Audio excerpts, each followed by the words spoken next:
Hello दोस्तों, तो यहाँ पे हम अभी देखने वाले हैं ऑपरेटर ओवरलोडिंग का एग्जांपल। तो चलिए स्टार्ट करते हैं। पहला एग्जांपल मेरा रहा क्या क्या यूनिरी ऑपरेटर को ओवरलोड करना। क्या यूनिरी ऑपरेटर को यूनरी यूनिरी ऑपरेटर को ओवरलोड करना। यूनिरी ऑपरेटर को हम क्या करेंगे, ओवरलोड करेंगे। तो यूनिरी ऑपरेटर को करते हैं। तो यहाँ पे यूनिरी ऑपरेटर करने का मतलब क्या हुआ, यूनिरी मतलब एक ऑपरेंड रहेगा मेरा। एक ऑपरेंड को हम कैसे करेंगे, यूनिरी ऑपरेटर में भी हम करने वाले हैं इसको ऑपरेट। ये जो मेरा है माइनस वाला जो सिंबल है, इसको हम यहाँ पे ओवरलोड करने वाले हैं using member function. Using member function using member function member function के जरिए हम क्या कर रहे हैं इसको, ओवरलोड। ओके गाइस, तो यहाँ पे सबसे पहले हम क्या करेंगे, यूनिटी ऑपरेटर करने का मतलब इसमें हम जो भी वेरिएबल देंगे वो उसका क्या करेगा, निगेटिव कर देगा। जैसे यहाँ पे देखिएगा, सबसे पहले हम अपना लगाते हैं जो भी लगाना होता है वो। ओके, तो सबसे पहले हम एक क्लास डिफाइन करते हैं। तो क्लास यहाँ पे हम डिफाइन करते हैं क्लास टेस्ट। क्लास टेस्ट नाम का डिफाइन कर लेते हैं क्योंकि टेस्ट ही करके रहने वाले हैं अभी। तो यहाँ पे सेमीकोलन लगा लेते हैं क्लास का डिक्लेरेशन में, क्योंकि यहाँ पे हर बार भूल जाते हैं। उसके बाद पब्लिक। पब्लिक के बाद यहाँ पे हम क्या करेंगे, एक वेरिएबल ले लेते हैं इंटीजर टाइप का इंट ए, और एक और वेरिएबल ले लेते हैं इंट बी। दो वेरिएबल ले लेते हैं, दो यहाँ पे सफिशिएंट है इसको समझने के लिए। ओके, ये हमने कर दिया और इसमें हम वैल्यू भी सप्लाई करके देखना होगा। तो इसके लिए हम क्या करते हैं, एक पैरामीटराइज कंस्ट्रक्टर बना लेते हैं जिससे हम क्या करेंगे, वैल्यू पास करेंगे। पैरामीटराइज कंस्ट्रक्टर हम बना लेते हैं, या फिर क्या करते हैं, गेट डाटा या फिर सेट डाटा करके फंक्शन बना लेते हैं। तो चलिए यहाँ पे हम कर देते हैं क्या, सेट डाटा करके एक फंक्शन बना लेते हैं, void set data. Set data करके एक हम यहाँ पे फंक्शन बना लेते हैं जो क्या करेगा, इंटीजर कॉमा इंटीजर लेगा, दो इंटीजर लेगा, ए और बी को क्या कर देगा, सेट कर देगा। ओके, तो ये वैल्यू तो सेट कर दिया। वैल्यू सेट कर दिया तो अब यहाँ पे क्या होगा, वैल्यू सेट कर दिया तो इसको हम प्रिंट करके भी देखेंगे। तो एक हम डिस्प्ले फंक्शन बना लेते हैं, हम डिस्प्ले फंक्शन बना लेते हैं गाइस। तो चलिए यहाँ पे लिख लेते हैं क्या, डिस्प्ले, वॉइड डिस्प्ले लिख देते हैं, वॉइड डिस्प्ले। वॉइड डिस्प्ले एक डिस्प्ले फंक्शन बना लेते हैं। ये क्या करेगा, हमको जो भी प्रिंट करना होगा वो प्रिंट करके देगा। ओके, तो ये करने हमने एक सेट डाटा करके एक डिस्प्ले करके हम बना लिए, एक सेट करेगा वैल्यू सेट कर देगा, और एक हमको क्या करेगा, डिस्प्ले कर देगा। डिस्प्ले कर देगा तो अब यहाँ पे एक हमको ओवरलोड करना है, तो ओवरलोड फंक्शन भी बनाना पड़ेगा। फंक्शन ओवरलोड करना है, ऑपरेटर ओवरलोड करना है, तो ऑपरेटर फंक्शन भी बनाना पड़ेगा। तो चलिए ऑपरेटर फंक्शन बनाते हैं। ऑपरेटर फंक्शन बनाना हम बताए थे क्या, सबसे पहले ऑपरेटर लिखेंगे। सबसे पहले हम ऑपरेटर लिखेंगे, क्या लिखेंगे, सबसे पहले ऑपरेटर। तो ऑपरेटर लिखते हैं, तो ऑपरेटर लिखते हैं ऑपरेटर। ऑपरेटर के बाद हमने बताया था क्या, ऑपरेटर के बाद ऑपरेटर का सिंबल लिखना है। तो ऑपरेटर का सिंबल हम किसको करने वाले हैं, ओवरलोड माइनस को, यूनिरी माइनस को। तो यहाँ पे माइनस वाला सिंबल देंगे, ठीक है। उसके बाद ब्रैकेट लगाएंगे। ब्रैकेट में यहाँ पे हम क्या करना है, आर्गुमेंट का लिस्ट लेना है। तो यहाँ पे यूनिरी ऑपरेटर में हमने बताया था क्या, यूनिरी ऑपरेटर को अगर हम मेंबर फंक्शन के जरिए ओवरलोड कर रहे हैं तो हमको कोई आर्गुमेंट देने का जरूरी नहीं होता है। कोई आर्गुमेंट देने का हमको जरूरत नहीं होता है, बताया था हमने ये। ओके, तो यहाँ पे कोई आर्गुमेंट नहीं देंगे और यहाँ पे हम सेमीकोलन लगा देंगे। तो ये मेरा फंक्शन हो गया, ऑपरेटर फंक्शन हो गया जिसको हम ओवरलोड करने वाले हैं। ओके, तो चलिए वन बाई वन हम सब फंक्शन अब लिखते हैं। तो सबसे पहले पहला फंक्शन सेट डाटा करके लिख लेते हैं, तो वॉइड, उसके बाद फंक्शन का नाम क्या है, सॉरी क्लास का नाम क्या है, टेस्ट। टेस्ट, उसके बाद यहाँ पे सबसे पहले हम सेट डाटा करने वाले थे, सेट डाटा कर लेते हैं int x comma int y. Int x comma int y कर लिए, उसके बाद यहाँ पे हम सेट कर देते हैं ए इक्वल टू एक्स और b equal to y, set कर दिए। उसके बाद क्या करते हैं, वैल्यू सेट हो गया। तो सेट हो गया तो चलिए डिस्प्ले करने का भी लिख लेते हैं। तो वाइड डिस्प्ले, वाइड डिस्प्ले, और यहाँ पे हम इसको प्रिंट करवा देंगे, सी आउट। सी आउट यहाँ पे लिख देते हैं क्या, A equal to A equal to, और यहाँ पे कर देते हैं ए के वैल्यू को प्रिंट। ओके, उसके बाद क्या करते हैं, उसके बाद करते हैं सी आउट बी के वैल्यू को प्रिंट। यहाँ पे कर देते हैं बी इक्वल टू, और यहाँ पे बी के वैल्यू को प्रिंट कर देते हैं, बी के वैल्यू को प्रिंट। उसके बाद इंडेल भी लगा ही देते हैं साथ में, इंडेल यहाँ पर भी इंडेल लगा देते हैं गाइस, इंड एल। ओके, एक एग्जांपल को अच्छे से समझ लीजिए, उसके बाद और भी इस पे दो चार एग्जांपल देखेंगे। तो पहले पहले एग्जांपल देख लेते हैं।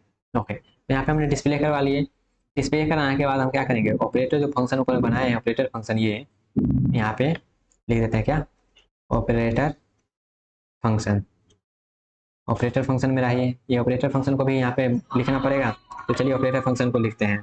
तो सबसे पहले क्या है, रिटर्न टाइप। तो यहाँ पे रिटर्न टाइप, तो इसका क्या है, ये क्या रिटर्न करके देगा हमको, ये क्या कर रिटर्न करके देगा, तो ये क्या रिटर्न करके इसका जो भी वैल्यू रहेगा उसको निगेटिव करके देगा, निगेटिव रिटर्न करके देगा। तो यहाँ पे क्या रिटर्न कर रहा है ये क्या रिटर्न कर रहा है, ये हमको रिटर्न कर रहा है एक एक ऑब्जेक्ट को निगेटिव करके रिटर्न कर रहा है, मतलब एक ऑब्जेक्ट रिटर्न कर रहा है। तो यहाँ पे लिख देते हैं किस ऑब्जेक्ट का रिटर्न डाटा टाइप क्या होता है, क्लास नेम। तो यहाँ पे लिखेंगे रिटर्न टाइप जो कि है क्लास नेम। तो सबसे पहले यहाँ पे लिख देते हैं क्या, टेस्ट, ऊपर में भी लिख देते हैं ओके रिटर्न टाइप।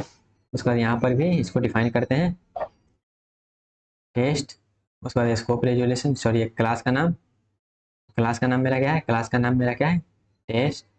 उसके बाद स्कोप रेजोल्यूशन और साथ में ऑपरेटर माइनस, उसके बाद ये क्या है, ये कोई नहीं ले, ये कुछ नहीं लेगा, ये कुछ नहीं लेगा, मतलब एक आर्गुमेंट नहीं लेगा, लेकिन बाय डिफॉल्ट इसको क्या होता है, इम्प्लिसिटली ये पास कर देता है अपने ऑब्जेक्ट को। तो यहाँ पे ऑब्जेक्ट को पास कर दे रहा है गाइस इम्प्लिसिटली। तो यहाँ पे अब हम करते हैं अपना काम। तो यहाँ पे यूनिटी ऑपरेटर तो आ गया। अब यहाँ पे क्या करेंगे हम, यहाँ पे उसको नेगेटिव करने का काम करते हैं। तो किसको नेगेटिव करेंगे, ए इक्वल टू ए, जहाँ यहाँ पे ऑब्जेक्ट आएगा, तो ऑब्जेक्ट है कि यहाँ पे टेम्पोररी ऑब्जेक्ट बनाना पड़ेगा, तो टेम्पोररी ऑब्जेक्ट बना देते हैं। ओके गाइस, तो यहाँ पे हमने आप कर देते हैं। तो ये जो हम यहाँ पे टेस्ट लिखेंगे तो हमको कोई रिटर्न करके कुछ दे नहीं रहा है, बस क्या कर रहा है, माइनस कर दे रहा है वैल्यू को। तो इसका रिटर्न टाइप यहाँ पे हम वॉइड देंगे, क्या, इसका रिटर्न टाइप यहाँ पे हम वॉइड देंगे, रिटर्न टाइप वॉइड देंगे। क्यों, क्योंकि ये कुछ रिटर्न थोड़े कर रहा है, ये तो बस क्या कर रहा है, निगेटिव कर दे रहा है अपने वैल्यू को, अपने वैल्यू मतलब जो भी इसके वैल्यू यहाँ पे करवा रहे हैं उसको क्या कर रहा है, बस निगेटिव कर दे रहा है। तो यहाँ पे हमको वॉइड देंगे, ठीक है। उसके बाद यहाँ पर भी थोड़ा सा चेंज करना पड़ेगा, वॉइड, तो यहाँ पर भी वॉइड कर दिए। ओके, तो वॉइड कर दिए। तो यहाँ पे आप चलिए इसका हम डेफिनेशन लिखते हैं। डेफिनेशन में क्या करना है, यहाँ पे कोई वैल्यू तो आ नहीं रहा है, कोई ऑब्जेक्ट तो आर्गुमेंट में आ नहीं रहा, तो यहाँ पे करते हैं a equal to minus a, ठीक है, और b equal to minus b, मतलब ए और बी के जो वैल्यू है उसको निगेटिव कर दो, ए और बी का जो वैल्यू है उसको क्या करो, निगेटिव कर दो, ठीक है। ये हो गया, तो ये इसका डेफिनेशन हो गया। यही मेरा ऑपरेटर ओवरलोडिंग हो गया, माइनस को हम ओवरलोड कर दिए ताकि वो अपने ऑब्जेक्ट को वैल्यू को निगेटिव कर दे। तो चलिए यहाँ पे एक ऑब्जेक्ट बना लेते हैं, ऑब्जेक्ट कर देते हैं टेस्ट, या उसके बाद T1। तो T1 में यहाँ पे टेस्ट T1 एक ऑब्जेक्ट बना लिए। अब यहाँ पे फंक्शन कॉल करते हैं T1 डॉट सेट डाटा कर देते हैं। सेट डाटा में हम वैल्यू सेट कर देते हैं 2,3, 2,3 हमने सेट कर दिया ए और बी में। अब यहाँ पे हम फंक्शन कॉल करते हैं, उसे पहले डिस्प्ले करवा के देखते हैं। T1 डॉट डिस्प्ले करवा देते हैं ए और बी के वैल्यू को, ए और बी के वैल्यू को हम डिस्प्ले करवा देते हैं, ठीक है। आप पहले इसका आउटपुट देख लीजिए, उसके बाद क्या करेंगे, उसके बाद और कुछ देखेंगे, ठीक है। तो यहाँ पे एरर क्यों आ रहा है, नॉट डिक्लेयर इन स्कोप, तो यहाँ पे not declare in scope, oh my God, देखिए यहाँ पे क्या मैंने गलती किया है, इस क्लास का मेंबर है ये, तो इस क्लास का मेंबर है तो इसको बताना पड़ेगा, तो डायरेक्टली हम यहाँ पे ये कर दिए हैं। तो इसके क्लास का मेंबर है तो यहाँ पे क्लास का नाम साथ में लिखना पड़ेगा, टेस्ट, और साथ में स्कोप रेजुलेशन लिखना पड़ेगा, ठीक है, नहीं तो एरर आ जाएगा। तो यहाँ पे वो हमने मिस्टेक कर दिया था, उसके क्लास का मेंबर है वो हमने बताया ही नहीं था, तो अब सही चलेगा। तो सबसे पहले यहाँ पे प्रिंट हो जाएगा क्या, 2 और 3 प्रिंट हो गया, 2 और 3 प्रिंट हो गया, सही चल रहा है। अब चलिए अब यहाँ पे हम ऑपरेटर फंक्शन को कॉल करते हैं, T1 डॉट ऑपरेटर फंक्शन जो हम अभी डिफाइन किए हैं उसको यहाँ पे कॉल करते हैं। तो चलिए ऑपरेटर फंक्शन को जो हमने ओवरलोड किया उसको कॉल किए, कॉल कर दिए। तो ये फंक्शन कॉल क्या करेगा, उसके वैल्यू को निगेटिव कर देगा जाके। अब इसको हम क्या करेंगे, डिस्प्ले करा के देखेंगे जो हमारा निगेटिव हुआ कि नहीं। ओके, तो अब यहाँ पे हम क्या करेंगे, इसके वैल्यू को निगेटिव करवा के देखेंगे जो वैल्यू भी निगेटिव मेरा हुआ कि नहीं। तो -2 और -3 हो जाना चाहिए वैल्यू। देखिए पहले वैल्यू मेरा क्या था, 2 और 3 था, उसके बाद फंक्शन हमने कॉल किया, ऑपरेटर फंक्शन कॉल किया ये वाला, तो वो क्या किया, वैल्यू को निगेटिव कर दिया। तो यहाँ पे देखिए वैल्यू मेरा -2 और -3 हो गया, ठीक है। तो ये हमने ऑपरेटर ओवरलोडिंग इसलिए किया है ताकि ये हमको बिहेव कर सके डिराइव डाटा टाइप के लिए। ये जो मेरा ऑब्जेक्ट क्रिएट किए हैं ये सब क्या है, मेरा डिराइव डाटा टाइप है, ये मेरा बिल्ट इन डाटा टाइप नहीं है। ओके, तो यहाँ पे हमने यूनिरी ऑपरेटर को, यूनिरी माइनस को ओवरलोड करके देख लिया यूजिंग मेंबर फंक्शन।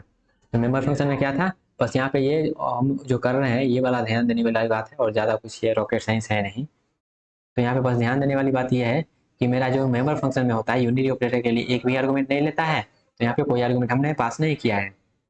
हाँ, जब इसको हम प्लेन फंक्शन के जरिए करेंगे तो यहाँ पे हम एक आर्गुमेंट पास करेंगे, ठीक है। तो इसको हम प्लेन फंक्शन के जरिए भी करके देखेंगे, उसके बाद बाइनरी ऑपरेटर पे भी चलेंगे। पहले यूनिरी ऑपरेटर का समझ लेते हैं। तो यूनिरी ऑपरेटर में कुछ नहीं कि हमको नेगेटिव करना, तो यहाँ पे हम बस नेगेटिव करके बता दिए, जहाँ ए का जो वैल्यू है उसको नेगेटिव कर दो, बी का भी वैल्यू है उसको नेगेटिव कर दो, और यहाँ पे हमने ये करके देख लिया है। ओके गाइस, तो आई होप आपको ये क्लियर हो गया होगा यूनिरी माइनस को कैसे हमने ओवरलोड किया है। तो गाइज मिलते हैं नेक्स्ट लेक्चर में।